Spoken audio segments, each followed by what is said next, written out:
ಡಿ.ಕೆ. ಶಿವಕುಮಾರ್ ಅವರಿಗೆ ಸಿಎಂ ಸ್ಥಾನ ಸಿಗಬೇಕು, ಸಿದ್ದರಾಮಯ್ಯ ಅವರು ತಮ್ಮ ಸಿಎಂ ಸ್ಥಾನವನ್ನ ಬಿಟ್ಕೊಡ್ಬೇಕು ಅಂತೇಳಿ ರಾಜ್ಯ ಒಕ್ಕಲಿಗ ಸಂಘ ಆಗ್ರಹ ಮಾಡ್ತಾ ಇದೆ. ಈ ಬಗ್ಗೆ ಮಾತಾಡೋದಕ್ಕೆ ನಮ್ಮ ಜೊತೆ ಈಗ ಸಂಘದ ಮಾಜಿ ಅಧ್ಯಕ್ಷರಾಗಿದ್ದಂತಹ ಕೆಂಚಪ್ಪ ಗೌಡ ಅವರಿದ್ದಾರೆ. ಅವ್ರನ್ನ ಮಾತಾಡಿಸ್ತೀನಿ. ಸರ್, ಈಗ 2.5 ವರ್ಷದ ನಂತರ ಸಿಎಂ ಸ್ಥಾನ ಅದ್ಲು ಬದಲು ಆಗುತ್ತೆ ಅನ್ನೋ ಒಂದು ವಿಚಾರಕ್ಕೆ ಚರ್ಚೆ ಆಗ್ತಾ ಇದೆ ಜೋರಾಗಿ.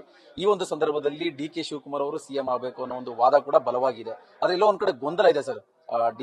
ಡಿ.ಕೆ. ಶಿವಕುಮಾರ್ ಅವರಿಗೆ ಸಿಎಂ ಸ್ಥಾನ ಸಿಗುತ್ತಾ ಸಿಗಲ್ವಾ ಅಂತ ಈ ಟೈಮಲ್ಲಿ ನೀವು ಬಲವಾಗಿ ಆಗ್ರಹಿಸ್ತಾ ಇದ್ದೀರಾ, ಡಿ.ಕೆ. ಶಿವಕುಮಾರ್ ಅವರಿಗೆ ಸಿಎಂ ಸ್ಥಾನ ಕೊಡ್ಲೇಬೇಕು ಅಂತ.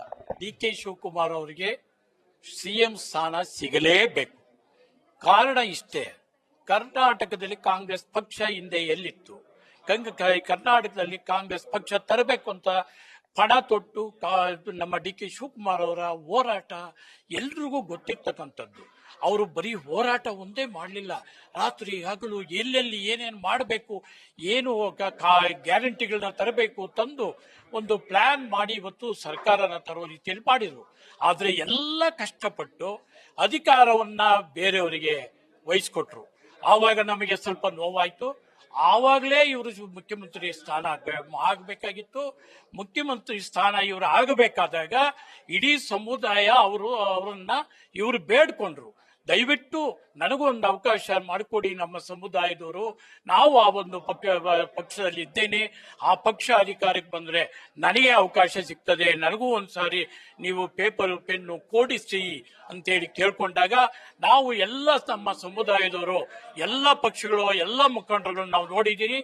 ಈ ಪಕ್ಷದಲ್ಲೂ ಕೂಡ ಸುಮಾರು 50 ವರ್ಷಗಳಿಂದ ರಾಜಕೀಯ ಮಾಡಿ ಬಹಳ ಕಷ್ಟಪಟ್ಟು ನೊಂದು ಬೆಂದು ಎಲ್ಲ ರೀತಿಯಲ್ಲಿ ಪ್ರಯತ್ನ ಪಟ್ಟು ಓಡಾಡಿದಂತ ನಮ್ಮ ಧೀಮಂತ ನಾಯಕ ಡಿ.ಕೆ. ಶಿವಕುಮಾರ್ ಅವರಿಗೆ ಅವಕಾಶ ಬೇಕೇ ಬೇಕು, ಸಿಗಬೇಕು ಅಂತ ಪ್ರಯತ್ನ ಪಡಿದ್ರಿ.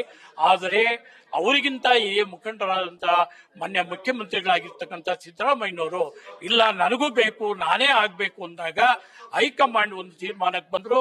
ನಮ್ಮ 5 ವರ್ಷದಲ್ಲಿ 2.5 ವರ್ಷ ನೀವಾಗಿ ಅದು ಮೊದಲನೇ ಆದ್ಯತೆ ಯಾರಿಗೆ ಮೊದಲು ಅನ್ನೋದು ಪ್ರಶ್ನೆ ಬಂದಾಗ ಸಿದ್ದರಾಮಯ್ಯನವರೇ ಮೇಲ್ಗೈ ಸಾಧಿಸಿದ್ರು. ಆದರೆ ಅವರ ಮಾತಿನ ಪ್ರಕಾರ ಅವರ ಏನಾದ್ರೂ ದೊಡ್ಡ ಮನಸ್ಸು ಇರ್ತಕ್ಕಂಥವ್ರೆ ಅವರು. ಎಲ್ಲ ರೀತಿಯ ನಾಯಕ ಗುಣಗಳು ಅವ್ರ ಇರೋದ್ರಿಂದ ಇವತ್ತು ಅವರೇ ಡಿ.ಕೆ. ಶಿವಕುಮಾರ್ ಅವರನ್ನ ಕರ್ಕೊಂಡ್ಬಂದು ಆ ಸ್ಥಾನ ಬಿಟ್ಟುಕೊಟ್ಟು ಅವರಿಗೆ ಅಧಿಕಾರ ವಹಿಸ್ಕೊಡ್ಬೇಕು. ಆವಾಗ ಅವರ ವ್ಯಕ್ತಿತ್ವ ದೊಡ್ಡದಾಗಿ ಇಡೀ ದೇಶದಲ್ಲೇ ಮೆರೀತದೆ, ಅವರು ಆ ಕೆಲಸ ಮಾಡ್ತಾರೆ ಅನ್ನೋ ಒಂದು ಭ್ರಮೆ ನಮ್ಮ ಸಮುದಾಯದವರು ಇವತ್ತು ಕೂಡ ಅಂದ್ಕೊಂಡಿದೆ.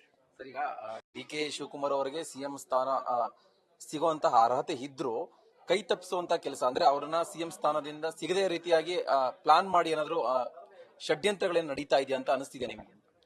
ಈಗ ಅವರನ್ನ ತಪ್ಪಿಸ್ಬೇಕು ಅಂತಂದ್ರೆ ಕೇವಲ ಡಿ.ಕೆ. ಶಿವಕುಮಾರ್ ಅವರಿಗೆ ಮಾಡತಕ್ಕಂತ ಮೋಸ ಅಲ್ಲ, ದ್ರೋಹ ಅಲ್ಲ, ಇಡೀ ನಮ್ಮ ಸಮುದಾಯಕ್ಕೆ ಮಾಡತಕ್ಕಂತ ಏನು ನೀವು ಚುನಾವಣೆ ಸಂದರ್ಭದಲ್ಲಿ ನಮ್ಮ ಸಮುದಾಯದ ಮತಗಳನ್ನ ತಗೊಂಡ್ಬೇಕಾದ್ರೆ, ನೀವು ಅಧಿಕಾರಕ್ಕೆ ಬರಬೇಕಾದ್ರೆ ನಮ್ಮ ಸಮುದಾಯವ್ರನ್ನ ಯಾವ ರೀತಿ ಬೆಳೆಸ್ಕೊಂಡ್ರಿ ನೀವು ಅದನ್ನ ನೀವು ಇವತ್ತು ಜ್ಞಾಪಿಸ್ಕೊಂಡು ನಮ್ಮ ಸಮುದಾಯದವರೇ ಆದಂತ ಡಿ.ಕೆ. ಶಿವಕುಮಾರ್ ಅವರಿಗೆ ಸುಮ್ಮನೆ ಕೊಡಿ ಅಂತ ನಾವೇನು ಕೇಳ್ತಾ ಇಲ್ಲ. ಎಲ್ಲ ತರ ಅವರು ಪ್ರಯತ್ನ ಪಟ್ಟರು. ಆದರೆ ಇಲ್ಲಿ ಏನೋ ಒಂದು ಪಿತೂರಿ ನಡೆದು ಈಗ ಡಿ.ಕೆ. ಶಿವಕುಮಾರ್ ಅವರನ್ನ ಅಧಿಕಾರ ತಪ್ಪಿಸ್ಬೇಕು ಅಂತ ಮಾಡಿದ್ರೆ ಮುಂದಿನ ದಿನಗಳಲ್ಲಿ ನಾವು ಅನುಭವಿಸ್ಬೇಕಾಗ್ತದೆ. ಆ ಪಕ್ಷಕ್ಕೆ ಯಾವ ರೀತಿ ನಾವು ಪಾಠ ಕಲಿಸ್ಬೇಕು ಅನ್ನೋದು ನಮಗೆ ಗೊತ್ತಿದೆ. ಆದರೆ ಯಾವುದೇ ಕಾರಣಕ್ಕೂ ನಮ್ಮ ಸಮುದಾಯದವರಿಗೊಬ್ಬರಿಗೆ ಅನ್ಯಾಯ ಆದರೆ ಇಡೀ ನಮ್ಮ ಸಮುದಾಯ ಇದಕ್ಕೆ ಹೋರಾಟಕ್ಕೆ ನಿಲ್ತದೆ. ಅದನ್ನು ಮಾಡೇ ತೀರ್ತೀವಿ ಅನ್ನೋ ಒಂದು ಮಾತನ್ನ ಈ ಏನಾಗಿರುತ್ತೆ ಸರ್, ಒಂದು ವೇಳೆ ಡಿ.ಕೆ. ಶಿವಕುಮಾರ್ ಅವರಿಗೆ ಸಿಎಂ ಸ್ಥಾನ ಮಿಸ್ ಆದ್ರೆ ಸಮುದಾಯದ ಒಂದು ನಿಲುವೇನಾಗಿರುತ್ತೆ, ಸಮುದಾಯದ ಸ್ವಾಮೀಜಿಗಳ ನಿಲುವೇನಾಗಿರುತ್ತೆ? ಇದು ಈಗಾಗಲೇ ಕೆಲವು ಮಾತುಗಳನ್ನ ಕೇಳ್ಪಟ್ಟೆ. ಬೇರೆ ಒಂದು ಹಿಂದುಳಿದ ವರ್ಗದವರಿಗೂ ಒಂದು ಅವಕಾಶ ಕೊಡಬೇಕು ಅಂತ ಕೇಳ್ಬಿಟ್ಟೆ. ಹಿಂದುಳಿದವರಿಗೆ ನೀವು ಕೊಡಬೇಡಿ ಅಂತ ಯಾರು ಹೇಳ್ತಾ ಇಲ್ಲ. ಇದನ್ನೇ 5 ವರ್ಷ ಏನು ಇತ್ತು, 5 ವರ್ಷಗಳನ್ನ 3 ಭಾಗ ಮಾಡಿ ಹಿಂದುಳಿದ ವರ್ಗದವರೆಗೂ ಒಂದು ಅವಕಾಶ ಮಾಡಿಕೊಡ್ಬೋದಾಗಿತ್ತಲ್ಲ. ನಿಮಗೆ ನಿಮ್ಮ ಪಕ್ಷ ಬೆಳೆಸಬೇಕು, ನಿಮ್ಮ ಪಕ್ಷ ಮತ್ತೆ ಅಧಿಕಾರಕ್ಕೆ ಬರಬೇಕು, ಈ ರಾಜ್ಯದಲ್ಲಿ ಎಲ್ಲರೂ ಸುಖವಾಗಿರ್ಬೇಕು, ಚೆನ್ನಾಗಿರ್ಬೇಕು ಅಂತಂದಾಗ ನೀವು ಈ ರೀತಿ ನಾಯಕರುಗಳನ್ನ ಎಲ್ಲಾ ಸಮುದಾಯದವರಲ್ಲಿ ಈ ಕೆಲಸ ಮಾಡುವಂತವರು ಧೀಮಂತ ನಾಯಕರುಗಳಿರೋರನ್ನ ಉಳಿಸ್ಕೊಂಡ್ರೆ ಮುಂದಿನ ದಿನಗಳಲ್ಲಿ ನಿಮಗೆ ಅಧಿಕಾರಕ್ಕೆ ಬರೋಕ್ಕೆ ಅನುಕೂಲ ಆಗ್ತದೆ ಅಂತೇಳಿ. ಆದರೆ ಆ ಪ್ರಶ್ನೆ ಅವತ್ತಿರಲಿಲ್ಲ. ಇವತ್ತು ಆ ಪ್ರಶ್ನೆಯನ್ನ ಉದ್ಭವಿಸೋದು ತಪ್ಪು. ಅದು ಅವತ್ತೇನಾದ್ರೂ ಹಿಂದುಳಿದವರಿಗೆ ಕೊಡಬೇಕು ಅಂತ ಏನಾದ್ರೂ ಅವತ್ತಿತ್ತ ಇರಲಿಲ್ಲ. ಅವತ್ತಿದ್ದಿದ್ದು ಇಬ್ಬರಲ್ಲೇ, ಒಂದು ಸಿದ್ದರಾಮಯ್ಯನವರು, ಒಂದು ಡಿ ಕೆ ಶಿವಕುಮಾರ್ ಅವರು. ಅವತ್ತು ಶ್ರಮ ಪಟ್ಟು ಹೋರಾಟ ಮಾಡಿ ನಾಯಕತ್ವ ವಹಿಸಿಕೊಂಡವರು ಇವರಿಬ್ಬರಲ್ಲಿ ಮೊದಲನೇ ಆದ್ಯತೆ ಸಿದ್ದರಾಮಯ್ಯನವರು ಸಿಕ್ಕಿದೆ.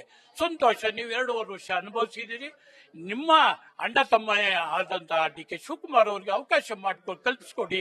ಮುಂದೆನೂ ಕೂಡ ನೀವು ಅಧಿಕಾರಕ್ಕೆ ಬರೋ ಅವಕಾಶ ಇದೆ. ಇನ್ನೊಂದು ಸಾರಿ ನೀವು ಬೇಕಾದ್ರೆ ಮುಖ್ಯಮಂತ್ರಿ ಆಗಬಹುದು. ಅದಕ್ಕೆಲ್ಲ ನಮ್ಮ ಸಹಕಾರ ಇದೆ. ನಮ್ಮ ಸಮುದಾಯ ನಿಮ್ಮ ಪರವಾಗಿ ಒಂದು ಮಾತನ್ನು ಹೇಳಿ. ಸರ್, ಈಗ ಒಕ್ಕಲಿಗ ಸಮುದಾಯದ ಮನವಿ ಹೈಕಮಾಂಡ್ಗೆ ತಲುಪಬೇಕು. ಸೊ ಇದೀಗ ನೀವು ಮನವಿ ಮಾಡ್ತಾ ಇದ್ದೀರಾ ಅಥವಾ ಎಚ್ಚರಿಕೆ ಕೊಡ್ತಾ ಇದ್ದೀರಾ ಹೈಕಮಾಂಡ್? ಇಲ್ಲ, ನಾವು ಇವತ್ತು ಮೊದಲು ಮನವಿ ಮಾಡ್ತೀವಿ. ಅವರೇನಾದ್ರೂ ನಮ್ಮ ಮನವಿಯನ್ನ ತಿರಸ್ಕರಿಸಿದರೆ ಎಚ್ಚರಿಕೆಯನ್ನು ಕೂಡ ಕೊಡೋದಕ್ಕೆ ನಾವು ಸಿದ್ಧರಾಗಿದ್ದೀವಿ. ಯಾವ ರೀತಿ ಎಚ್ಚರಿಕೆ ಅಂದ್ರೆ, ಮುಂದಿನ ಏನು ಚುನಾವಣೆಗಳಲ್ಲಿ ನಾವು ಕಾಂಗ್ರೆಸ್ ಪಕ್ಷಕ್ಕೆ ಏನು ಪಾಠ ಕಲಿಸಬೇಕು ಆ ಪಾಠವನ್ನ ಕಲಿಸೇ ತೀರ್ತೀರಿ ಅನ್ನೋ ಒಂದು ಎಚ್ಚರಿಕೆಯನ್ನ ನಾವು ಕೊಡ್ತೀವಿ. ಮೊದಲು ಇವತ್ತು ಹೈಕಮಾಂಡಿಗೆ ನಾವು ಇಲ್ಲಿಂದ ಪತ್ರ ಮುಖೇನ ಕಳಿಸಿ ಅವ್ರನ್ನೂ ಈ ರಾಜ್ಯದ ಪ್ರಭಾವವಾದ ಜಿಲ್ಲಾ ಮಲ್ಲಿಕಾರ್ಜುನ ಖರ್ಗೆ ಅವರಿಗೂ ಕೂಡ ನಾವು ಕೇಳಿಕೊಂಡು, ನಮ್ಮ ಪಕ್ಷದವರಾಗಿ, ಆಮೇಲೆ ನಮ್ಮ ಪಕ್ಷದ ಎಷ್ಟು ಜನ ಶಾಸಕರಿದ್ದಾರೆ ಮತ್ತೆ ಮಂತ್ರಿಗಳು ಎಷ್ಟಿದ್ದಾರೆ ಎಲ್ಲರಿಗೂ ಕೂಡ ಕೇಳಿಕೊಂಡು ಅವರ ಸಹಕಾರವನ್ನು ಕೇಳ್ತಾ ನಾವು ಇದಕ್ಕೆ ಹೋರಾಟ ಮಾಡ್ತೀವಿ. ಎಸ್, ಡಿ ಕೆ ಶಿವಕುಮಾರ್ ಅವರಿಗೆ ಈ ಹಿಂದೆ ಅಂದ್ರೆ ಹೈಕಮಾಂಡ್ ಮಟ್ಟದಲ್ಲಿ ಆಗಿದ್ದಂತಹ ಒಂದು ಒಪ್ಪಂದದ ಪ್ರಕಾರ ಸಿಎಂ ಸ್ಥಾನವನ್ನ ಬಿಟ್ಟುಕೊಡ್ಲೇಬೇಕು ಅಂತೇಳಿ ರಾಜ್ಯ ಒಕ್ಕಲಿಗ ಸಂಘ ಈಗ ಒತ್ತಾಯ ಮಾಡ್ತಾ ಇದೆ. ನಾವು ಮನವಿಯನ್ನ ಮಾಡ್ತೇವೆ.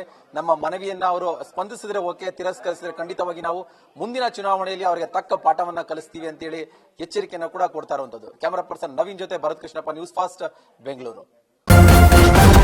ನ್ಯೂಸ್ ಫಸ್ಟ್, ನಿರ್ಭೀತಿಯಿಂದ ನಿಮ್ಮ ಪರವಾಗಿ.